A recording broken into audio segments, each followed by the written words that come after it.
지금부터 제가 드리는 질문에 솔직하게 예, 아니오로 대답해 보십시오. 아무 이유 없이 부모님 생각이 나서 전화를 걸었다가 막상 별말 못하고 끊은 적이 있다. 부모님과 함께 찍은 사진을 보다가 갑자기 가슴이 먹먹해진 적이 있다. 부모님이 아프다는 소식을 들었을 때 슬픔보다 막막함이 먼저 밀려온 적이 있다. 문득 부모님이 안 계신 세상을 상상했다가 너무 무서워서 얼른 그 생각을 지워버린 적이 있다. 하나라도 해당된다면 오늘 이 영상은 당신을 위한 것입니다. 그 두려움은 당신이 나약해서가 아닙니다. 당신이 그만큼 사랑하고 있다는 증거입니다. 오늘은 아무도 꺼내지 않지만 모두가 품고 사는 그 감정에 대해 이야기해보려 합니다. 어느 날 갑자기 찾아옵니다. 특별한 이유가 없습니다. 밥을 먹다가 출근길 지하철 안에서 혹은 잠들기 직전 천장을 바라보다가 갑자기 이런 생각이 스칩니다. 부모님이 안 계시면 나는 어떻게 되는 걸까? 그 생각은 채 5초도 되지 않아 머릿속에서 지워집니다. 너무 무겁고 너무 두렵기 때문입니다. 그리고 당신은 스스로에게 말합니다. 에이, 그런 생각하지 말자. 아직 건강하신데. 하지만 그 생각은 사라진 게 아닙니다. 마음 어딘가에 조용히 가라앉아 있습니다. 그리고 비슷한 순간이 오면 다시 떠오릅니다. 조금 더 무겁게. 이 감정을 누군가에게 털어놓기도 쉽지 않습니다. 꺼내는 것 자체가 불길한 것 같고 말하는 순간 현실이 될 것 같아 두렵습니다. 그래서 많은 사람들이 꺼내지도 못한 채로 이 감정을 평생 혼자 안고 삽니다. 이상한 경험을 해보신 적 있습니까? 부모님과 함께 밥을 먹거나 나란히 TV를 보고 있는데 갑자기 눈물이 날 것 같아진 적이. 지금 이 순간이 너무 소중해서 이 장면이 언젠가는 끝날 거라는 생각에 오히려 더 슬퍼지는 그 감각. 사랑하는 사람과 함께 있는데 왜 슬플까요? 심리학에서는 이것을 얘기 슬픔이라 부릅니다. 아직 일어나지 않은 상실을 미리 감각하는 것입니다. 이것은 감수성이 예민한 사람만 겪는 특별한 감정이 아닙니다. 사랑하는 사람이 있는 사람이라면 누구나 어느 순간 마주치는 보편적인 감정입니다. 그러나 아무도 이 감정에 이름을 붙여주지 않았기 때문에 많은 사람들이 그것을 이상한 것으로 여기거나 혼자만 느끼는 것으로 착각합니다. 당신이 부모님 곁에 있으면서 문득 슬퍼지는 건 지극히 자연스러운 사랑의 다른 이름입니다. 그렇다면 정확히 무엇이 두려운 걸까요? 단순히 부모님이 그리울 것 같아서일까요?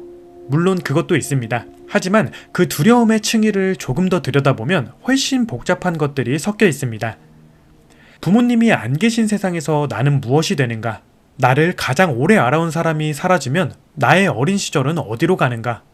아직 다 하지 못한 말들, 표현하지 못한 감사들, 한 번도 제대로 안아드리지 못한 그 시간들은 어떻게 되는가?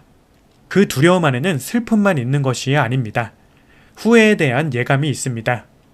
다 하지 못할 것 같다는 막막함이 있습니다. 그리고 부모님이 떠난 자리에 남겨질 나 자신에 대한 두려움이 있습니다. 이 감정을 외면하는 대신 오늘 우리는 정면으로 들여다보려 합니다. 그것이 오히려 당신과 부모님 모두를 위한 일이기 때문입니다. 심리학자 엘리자베스 퀴블러 로스는 말했습니다. 슬픔은 상실 이후에만 오는 것이 아니라고. 얘기 슬픔은 상실이 일어나기 전부터 시작되는 애도의 과정입니다. 사랑하는 사람을 잃을지도 모른다는 인식이 생기는 순간부터 우리의 마음은 이미 그 상실을 조금씩 준비하기 시작합니다. 이것이 왜 생길까요? 우리의 뇌는 생존을 위해 미래의 위협을 미리 감지하도록 설계되어 있습니다. 사랑하는 대상이 생기면 그 대상을 잃는 것에 대한 공포도 함께 생깁니다. 사랑의 크기만큼 두려움의 크기도 커집니다. 부모님에 대한 얘기 슬픔이 유독 깊고 무거운 이유는 부모님이 단순한 가족이 아니기 때문입니다. 부모님은 내가 세상에 나온 이후 단 한 번도 내 삶의 배경에서 사라진 적 없는 존재입니다. 그 존재의 부재를 상상하는 것은 삶의 배경 자체가 사라지는 것을 상상하는 것과 같습니다. 두려운 것이 당연합니다.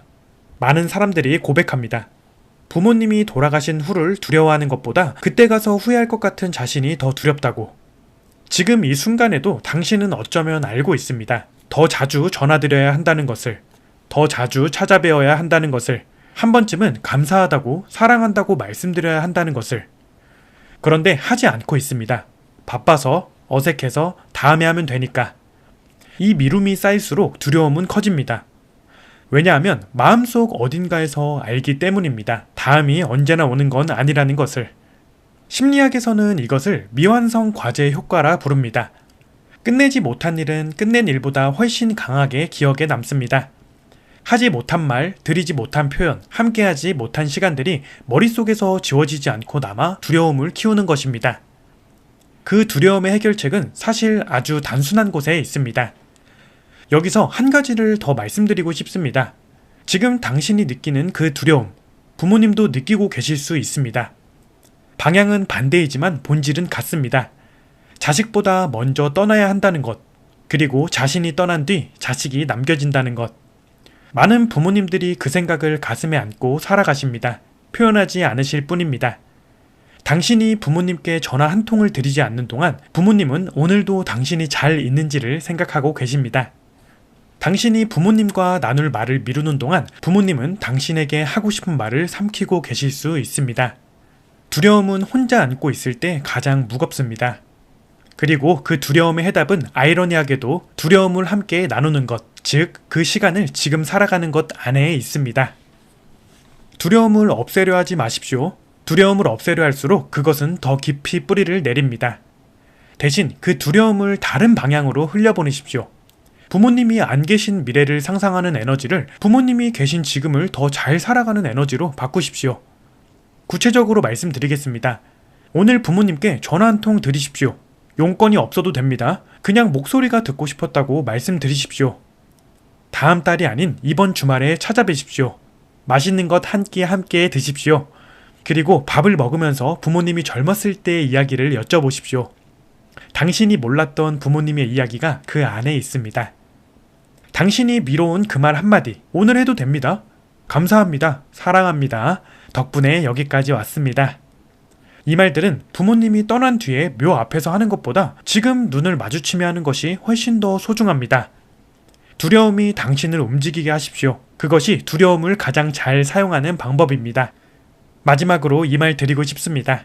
부모님이 돌아가신 후를 두려워하는 당신에게 그 두려움은 사실 지금 이 순간을 더 잘 살라는 신호입니다. 우리는 누군가를 잃고 나서야 그 사람이 얼마나 소중했는지를 깨닫는 경우가 많습니다. 그러나 당신은 지금 그것을 미리 알고 있습니다. 잃기 전에 소중함을 알고 있다는 것. 그것이 당신에게 주어진 가장 귀한 기회입니다. 부모님과 함께 할 수 있는 시간은 무한하지 않습니다. 그러나 지금 이 순간은 당신 앞에 있습니다. 오늘 저녁 부모님 생각이 난다면 그냥 전화기를 드십시오. 이유를 만들지 않아도 됩니다. 보고 싶다는 마음 하나면 충분합니다. 훗날 당신이 가장 후회하지 않을 선택은 더 좋은 직장도 더 많은 돈도 아닐 것입니다. 있을 때 더 자주 안아드리지 못한 것, 있을 때 더 자주 감사하다 말씀드리지 못한 것, 그것입니다. 지금 이 순간 부모님은 살아계십니다. 그것만으로 오늘은 충분히 특별한 날입니다. 지금까지 생각의 이면이었습니다. 시청해주셔서 감사합니다.